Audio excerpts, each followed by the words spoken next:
Okay, here we go. We are going through the Bible in a year as quick or as slow as we can. We're in the book of Daniel, the beginning of the minor prophets, as they're called, just because they're shorter books. And Daniel, of course, he was in Jerusalem when Babylon conquered Jerusalem, and Babylon exiled out all of these royals and the philosophers and theologians and important people and whatever. And he was a young man when they did it, and they were going to train him up to work in Babylon. So he's there, young guy. And King Nebuchadnezzar, it says in chapter 2, he had a dream. Now, this dream that Daniel will interpret gives us the entirety of world governing empires. And because he does this, it talks about who's going to rule the world through all of these periods of time, all the way out to the end of time. Detractors, those who like to put down the Bible, those who like to say that Daniel couldn't possibly be true, say that it couldn't be true because there's no way a prophecy like that could happen. Well, as things go and more research happens and more excavations happen and they dig up more antiquities and they put things together, what you discover is that Daniel did in fact live in the time that he lived in. Therefore, he prophesied and he spoke about all of these world governing empires to come. So what happened? Chapter 2, it says, in the second year of King Nebuchadnezzar, he has this dream. Now he's a sovereign king, and this dream bothers him a lot. And so he goes and he gets all of his astrologers, all of his soothsayers, all of his New Age guys, and asks them to interpret the dream for him because they like to interpret dreams. And they said, okay, not a problem. Tell us the dream and we'll interpret it for you. And he said, nah, you guys are sneaky. I know your type. What you're going to do is I'm going to tell you the dream, and then you're going to assign all kinds of symbolism to it and give me some kind of interpretation. He said, tell me the dream, and that way I'll know you can interpret it. And they said, well, nobody can do that. He said, well, then what good are you guys? You're all dead. So all the wise men, all of those that were in those kinds of positions, he said, just get rid of them all, take off their heads. So Arioch, the captain of the guard, he goes and tells Daniel, they're all going to die because of this, and Daniel's in that company as well. And Daniel said, well, there's a God in heaven who he can interpret dreams. And so Arioch brings Daniel in front of King Nebuchadnezzar and says, this guy here can interpret the dream. Now, Arioch's just trying to get ahead politically, I think, in all of this, and bringing Daniel in. But Daniel gives the interpretation. Well, what was the dream? The dream that King Nebuchadnezzar had was this huge statue.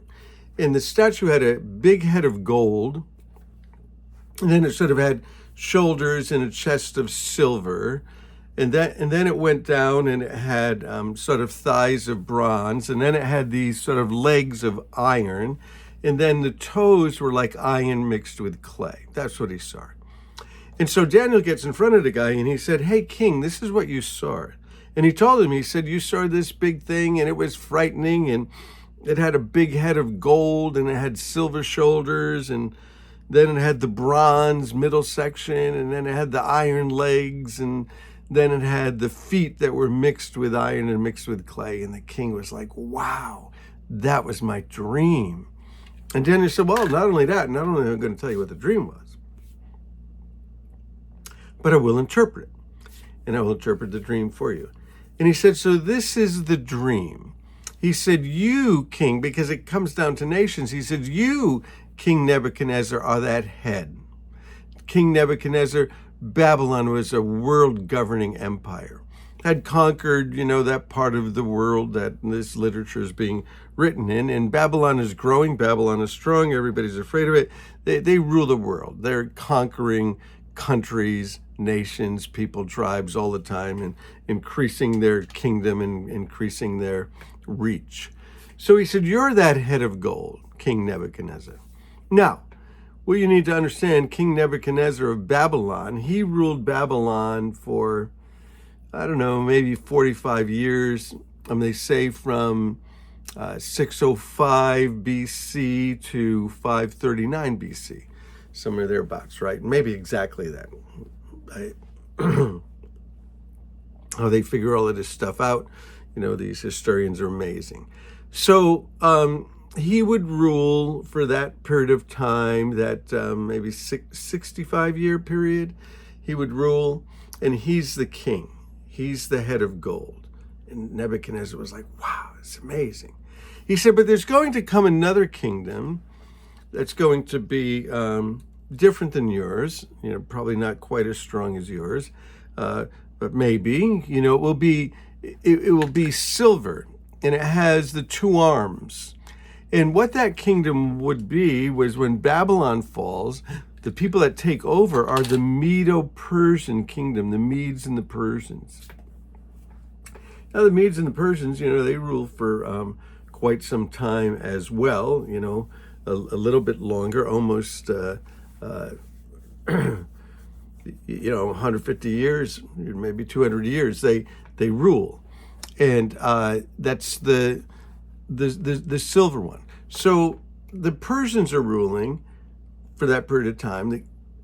Nebuchadnezzar, the head of gold. The next one, the Medo-Persians. Interesting, the two arms, right? Because it's these two sort of kingdoms that have come together to form one kingdom and to conquer everybody. And then the one after that is Greece comes. And Greece comes and they rule the world, their world governing empire, for a very short time. They're really not as long as maybe some of the other ones like Rome, but still, they get a good run at it. They get their couple of hundred years in there, and it ends with Alexander the Great. And we'll see Alexander the Great later on in the book of Daniel. So Daniel is prophesying all of this stuff out, centuries out, what was going to happen. And so when Daniel dies, these things haven't happened, right? When Daniel dies, these things haven't happened. But they did happen, and now we can look back in history and we can see that these things were exactly so. Well, he said then after that, after Greece rules, Alexander the Great rules, he'll be the last sort of ruler, Alexander the Great. He said that there'll be another kingdom, and that would be that Roman kingdom, which would be iron. And Rome was known as this strong, powerful sort of iron, armies moving forward. And they rule for quite some time. Rome does. Some people say that Rome is still ruling because it ruled Europe and whatever is known as the Western world, maybe still goes back to Rome. We would say our democracy in some ways goes back to Rome.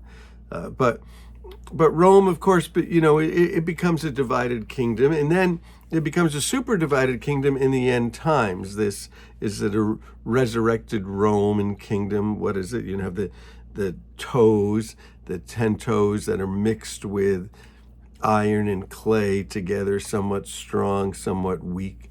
And so he gives this whole history of the world in one chapter. And King Nebuchadnezzar is like, man, that is unbelievable. I can't believe you told me the dream, then you told me what it meant. And so you are going to be exalted. You're going to be something in the kingdom here. And Daniel, he's not really interested in any of that at all. But it says this, going down to verse 44 of chapter 2. In the time of those kings, the last kings, in the time of those kings, the God of heaven will set up a kingdom that will never be destroyed, nor will it be left to another people. Like those other ones were conquered by people, well, this coming kingdom that God will set up, or he will crush, it says. He will crush all of those kingdoms and bring them to an end, but it will endure forever. This is the meaning of the vision of the rock cut out of a mountain, but not by human hands, a rock that broke the iron, the bronze, the clay, the silver, and the gold. So what's the rock about? So he saw the head of gold, and then he sees the silver, and then he sees the bronze, and then he sees the iron, and then he sees the 10 toes. But then there's this rock that just sort of grows, and it's not cut out by human hands. And this rock comes and crushes all of those kingdoms. And then it grows forever. Well, that's what Jesus is going to do. Jesus is the rock. And the rock is going to crush every kingdom ever imagined on planet Earth. Every dictator, every power, every kingdom. He will come and he will rule forever and ever. He will crush all of those powers. He will crush all of those nations. He will crush all of those who rise up against God and claim to be something, all of them. The great God has shown the king what will happen in the future. The dream is true and the interpretation is trustworthy. King Nebuchadnezzar falls prostrate before Daniel and pays him honor in order that offering and incense be presented unto him. And the king said to Daniel, surely your God is the God of gods and the Lord of lords, the revealer of mysteries, because you were able to reveal this. And he put Daniel in a high position and lavished him with gifts, put him with a lot of bling, and he made him ruler over the entire province of Babylon, placed him over the charge of all of the wise men. And Daniel, he appointed his friends. He asked the king to do it. Shadrach, Meshach, and Abednego, administrators over the province, and Daniel remained in the royal court. So, the prophecy about the history of world governments. And Daniel did it. He died. He never saw this. He never saw it. Well, all these centuries later, and even into the end of time, even into our time, Daniel has prophesied. We'll look again at Daniel's prophecies again. Hey, bless you guys. Let's keep moving on. Hope that made sense. Read the second chapter and then try to put together what we just said. Hey, bless you guys. Love you.